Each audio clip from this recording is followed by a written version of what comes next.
तो फिल्म की शुरुआत होती है एक कातिल को दिखाते हुए, जो कार से पहले लाश को निकालता है और फिर काट कर उसे दफना देता है। अब आगे हमें यही इसी जगह पर एक लड़का जैक दिखाया जाता है, जो अनजान रोड पर आने जाने वाली गाड़ियों से लिफ्ट मांग रहा था। जैक के आसपास साइन बोर्ड लगे हुए थे, जिस पर लिखा था कि इस जगह पर खतरा है और यह किसी भी अनजान आदमी को लिफ्ट ना दे। अब ये क्यों लिखा हुआ था, इस बात को तो कोई भी नहीं जानता था, मगर इसी वजह से कोई गाड़ी वाला जैक को लिफ्ट नहीं देता। जैक सुनसान रास्ते पर आहिस्ता आहिस्ता आगे बढ़ रहा। तभी वो सामने से एक गाड़ी को आते हुए देखता है, जिसमें लड़का लड़की बैठे हुए लड़ रहे थे। वह लोग अपनी गाड़ी को रोड के एक तरफ रोक लेते हैं। जैक उनके पास जाता है। उसे ऐसा लग रहा था कि वो लड़का गाड़ी में बैठी लड़की को मार रहा, इसलिए वो उसे गाड़ी से बाहर निकाल कर उस लड़की को मारने लगता है। इस वजह से वो लड़का उस लड़की को अपनी गाड़ी से बाहर निकाल देता है, ये कहकर कि ये लड़की साइको पागल है। इतना बताकर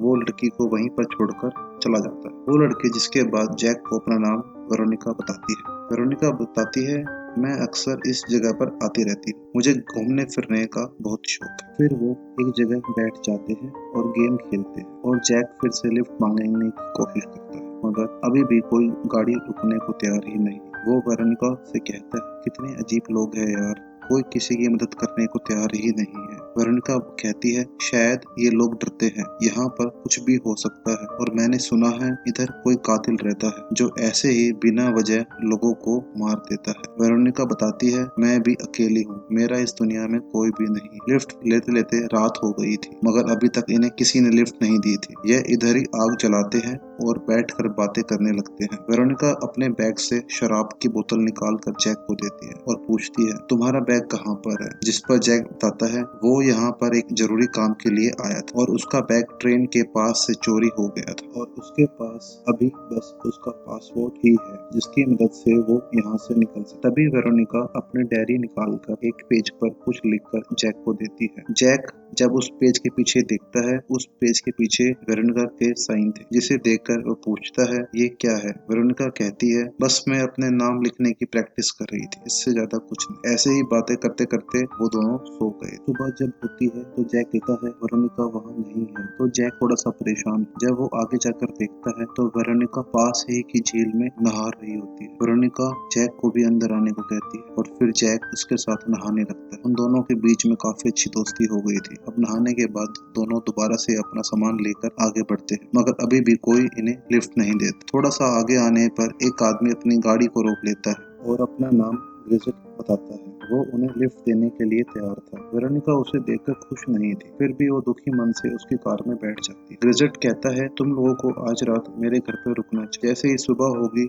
मैं तुम्हें उसी जगह पर छोड़ दूंगा जहाँ पर तुम जाना चाहते। थोड़ा सा सफर करने के बाद ग्रिजेट का घर आ गया था। यह देखते ही उसका घर काफी बड़ा था और उन्हें वेलकम करने के लिए ग्रिजेट की वाइफ आती है। वो जैक को पहले उसका कमरा दिखाकर आराम करने को कहते हैं और ग्रिजेट वेरोनिका को कमरा दिखाता है, मगर अभी भी वह उसे ठीक तरह से बात नहीं कर रही। जैक अपने कमरे में आकर बेड पर लेट जाता है, क्योंकि वो पैदल चल चलकर काफी थक चुका था, तो वो थोड़ा आराम करता है। इसी दौरान वो सो गया था। जब उसकी आंखें खुलती हैं तो वो देखता है शाम हो गई है। उसके कमरे में एक बॉक्स मिलता है, जिसे खोलने पर उसे ग्रिजेट और उसकी वाइफ की एक तस्वीर मिलती है, जिसके साथ में 2 बच्चे भी होते हैं। जैक को वो तस्वीरें देखकर ये अंदाजा तो हो ही गया था कि ग्रिजेट के 2 बच्चे भी हैं, मगर अब तक इसने घर में किसी भी बच्चे को नहीं देखा। खैर, रात को खाना खाने के बाद जैक अपने कमरे में चला जाता है। वो जब बाद में वेरोनिका से मिलने आता है तो वो अपने कमरे की टेरेस छत पर सिगरेट पी रही थी। जैक जब उसके साथ बैठकर कुछ बातें करने लगा, वेरोनिका उसे अपने बारे में बताती है कि मेरा एक भाई भी था। बचपन में हम हाइड एंड सीक छुपन छुपाई खेल रहे थे तो मेरा भाई ट्रक के नीचे आ गया था, जिस वजह से उसकी मौत हो गई थी। अब तो मेरे माँ बाप भी नहीं है, मैं बहुत अकेली हूँ। यह सुनकर जैक को वेरोनिका के लिए बहुत बुरा लगता है। कुछ देर के बाद जैक नीचे आ जाता है। जैक कहता है, कल सुबह मुझे अपने घर पर जाना है, मेरे घर वाले मुझे लेकर परेशान होंगे और इस बारे में वेरोनिका से भी बात हो गई है, तो इसलिए हम सुबह निकल जाएंगे। यहाँ पर वो ग्रिजेट से उसके बच्चों के बारे में पूछता है, जिस पर वो कहता है, नहीं, मेरे कोई बच्चे नहीं है। यह सुनकर जैक को काफी अजीब लगता है। वो सोचता है तो फिर उसने जिस बच्चों की तस्वीर देखी वो कौन थे।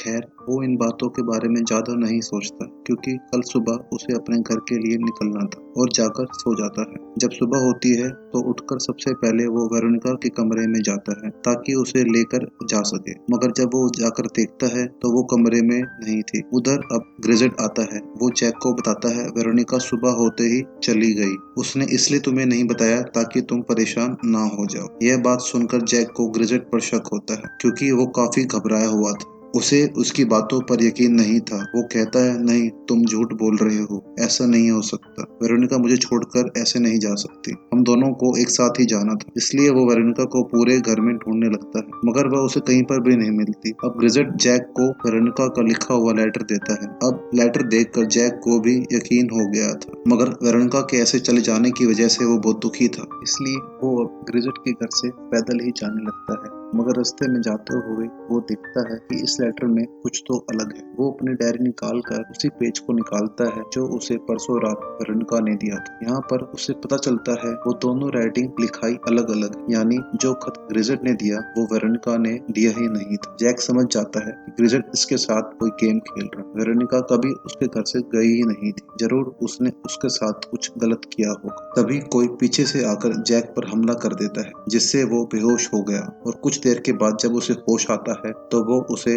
बांधकर एक कुर्सी पर बिठा देता है और टेबल पर खाना रखकर जैक को उसके पास बिठाकर की तस्वीर लेने लगता है। जैक को कुछ भी समझ नहीं आ रहा था कि वो बूढ़ा आदमी ऐसा क्यों कर रहा है। जिसके बाद वो उसे दोबारा से बांधकर उसके मुंह पर टेप लगाकर ट्रक में डालकर उसे कहीं ले जाने लगता है और बेहोशी का इंजेक्शन लगाने लगता है। और तभी उस बूढ़े आदमी को अपने किचन से धुआं आता हुआ नजर आता है। जल्दी वो अपने घर की तरफ भागता है। इसी बात का फायदा उठाकर जैक वहाँ पास में पड़ी हुई कील से टेप को काट देता है और भाग जाता है। वो भागकर ग्रेजेट के घर पर दोबारा से आ जाता है क्योंकि इसे कहीं न कहीं शक था कि वो वेरोनिका अभी भी ग्रेजेट के कब्जे में ही है। वो छुपकर देखता है कि ग्रेजेट और उसकी वाइफ कहीं जा रहे हैं। वह उनके जाते ही उनके घर में आकर वेरोनिका को दोबारा से ढूंढने लगता है और फिर उसका शक सही साबित होता है। उसे एक कमरे में वेरोनिका बंधी हुई मिलती है। वह उसे जल्दी से खोलता है। तभी बाहर से गाड़ी की आवाज आ रही थी। ग्रेजेट और उसकी वाइफ दोनों वापस आ चुके थे। अब जैक वेरोनिका को लेकर इनके पीछे के दरवाजे से बाहर भागता है, मगर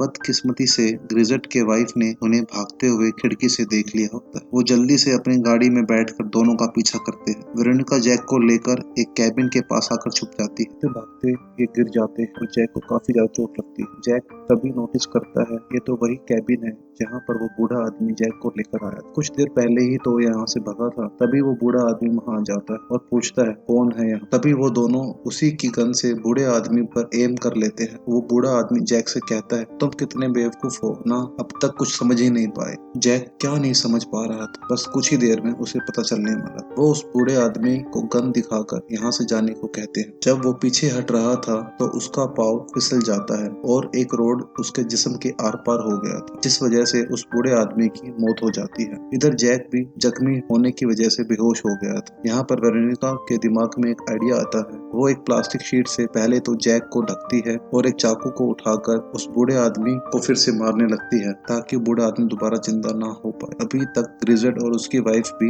इन्हें ढूंढते ढूंढते यहाँ पर आ गए। तो यहाँ पर आता है कहानी में बड़ा ट्विस्ट, जब वेरोनिका ग्रेजेट को डैड कहकर बुलाती, मतलब वेरोनिका ग्रेजेट की ही बेटी थी, यानी ये अब तक जैक से झूठ बोल रही है। बट ऐसा क्यों था? तो अब यहाँ पर सभी राज खुलकर सामने आते। पता चलता है कि वेरोनिका बचपन से ही एक साइको किलर थी जिसे लोगों को मारकर खून मिलता था। सबसे पहले उसने अपने छोटे भाई को मारा। इस बात का पता उसके मॉम डैड को भी चल गया था, मगर आज तक उन्होंने पुलिस को इसके बारे में कुछ नहीं बताया। उनके बेटे की मौत के बाद वेरोनिका ही उनकी इकलौती बेटी बची थी, यानी कि वेरोनिका ने जो अपने भाई की कहानी जैक को सुनाई थी वो सारी झूठी थी। तब से अब तक वेरोनिका लोगों को ही मार रही थी। शुरू में जिस लाश को हमने दफनाते हुए देखा था यह सभी वेरोनिका ही कर रही थी। हमें शुरू से ही दिखाया गया था क्यों हर तरफ खतरे के साइन बोर्ड लगे थे, अनजान आदमी को लिफ्ट ना दे, क्योंकि बहुत समय से ऐसे ही लोगों को इस एरिया में मारा जा रहा था और उन सबको वेरोनिका ही मारती थी। किसी को इस बारे में कुछ भी नहीं पता था सिवाय उसके मॉम डैड के। तो उन्होंने ये प्लान किया कि वो वेरोनिका को बांधकर घर रखेंगे, मगर पहले वो उस लड़के के साथ भाग गई थी जिसे हमने कहानी के शुरुआत में देखा। उस लड़के को मालूम चल गया था कि वेरोनिका एक आम इंसान नहीं बल्कि एक साइको पागल है, इसीलिए उसने उसे रास्ते में ही छोड़ दिया था और इसलिए ही ग्रिजेट लगातार अपनी बेटी को ढूंढ रहा था। तभी ग्रिजेट को वेरोनिका जैक के साथ मिलती है और वो तभी उन्हें झूठ बोलकर अपने घर ले आता। इसलिए तो वेरोनिका परेशान थी कि कहीं उसकी सच्चाई जैक को न पता चल जाए, मगर उसके डैड चुप रहे। इसके बाद घर में ग्रिजेट ने दोबारा से वेरोनिका को बांध दिया और फिर उस बूढ़े आदमी को पैसे देकर जैक को अगवा करवा दिया ताकि वो बूढ़ा आदमी जैक को टाउन से बाहर छोड़ दे, ताकि जैक की जान बच सके और वेरोनिका जैक को ना मार। और साथ साथ इसी वजह से वेरोनिका की सच्चाई भी किसी को पता ना चले। इसका मतलब अब तक वो बूढ़ा आदमी, ग्रिजेट और उसकी वाइफ तीनों ही जैक को बचाने की कोशिश कर रहे थे। तभी तो उस बूढ़े आदमी ने कहा था कि लड़के तुम कितने बेवकूफ हो। अब यहाँ पर जैक को होश आ गया था। वो गन लेकर ग्रिजेट की गाड़ी के आगे आकर कहता है कि वेरोनिका को छोड़ दो। वेरोनिका भी गाड़ी से उतरकर उसके पास आ गई थी। इससे पहले उसकी मॉम जैक को कुछ सच्चाई बताती, वेरोनिका ने गन मारकर अपनी मॉम को भी बेहोश कर दिया और अपने डैड ग्रिजेट को टेप से बांध देती, जिसके बाद जैक और वेरोनिका ग्रिजेट की गाड़ी लेकर भाग जाते हैं। रास्ते में जैक बहुत खुश था, शुक्र है कि वो बच गया, मगर वो पागल ये नहीं जानता था कि मौत का सामना तो अभी बाकी है। जैक सुकून से आंखें बंद करके बैठ जाता है। यहाँ पर वेरोनिका का हाथ आहिस्ता आहिस्ता चाकू की तरफ बढ़ रहा था। इसका मतलब अब ये जैक को मारने वाली थी, जिसके बाद ये यहाँ से भाग जाएगी और ऐसी जगह पर चली जाएगी जहाँ पर इसके मॉम डैड को कभी ढूंढ ना पाए। बेचारा जैक ये नहीं जानता था कि जिस लड़की को वो बचा रहा था आगे जाकर वो इसकी मौत का कारण बनेगी। और the end. I hope you all like the video. Please do subscribe the channel for such videos. See you all in next video. Thank you.